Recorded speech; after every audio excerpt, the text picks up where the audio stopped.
I got a call from the Duplass brothers when seducing me to do this project, and they were so much fun, and they were so sweet, and they were so passionate about what they were doing. I loved the way that they worked. They sent me a copy of The Puffy Chair, one of their earlier films, and I really loved that. And when I read their script, it was so surprising and so moving. I found Jeff so moving.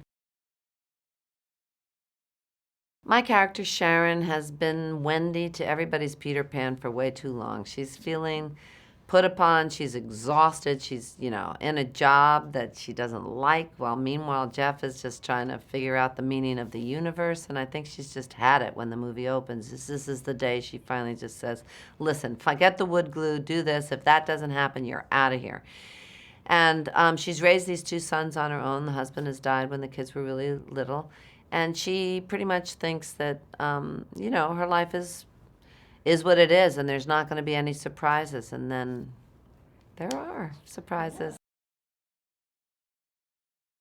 When they feel they've gotten the script the way that it was pretty much scripted, they will tell you, now just go for it. Just do whatever you want, and the improvisation starts, and the sparks fly, or the tears drop, or whatever is going on. But I always felt safe, and I always felt that they knew what was going on, and I liked them, so I always felt that I wanted to please them. So it was, no one tries to be super funny. There aren't any jokes going down. It's just the desperation of reality that's pretty funny.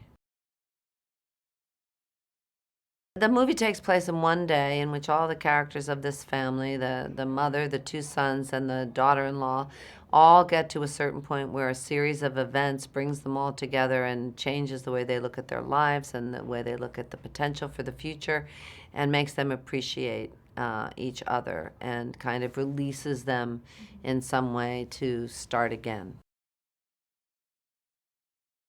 I think that audiences might go in expecting a certain kind of comedy, a broader kind of comedy, and maybe not so much to talk about afterwards, because it slips some pretty interesting ideas in between all of these really funny scenes. And you've seen both of these guys on TV, but it's not the same kind of humor as on TV. And I think that I'm playing a character that I haven't played before, and then plot-wise, there's a lot of things that happen.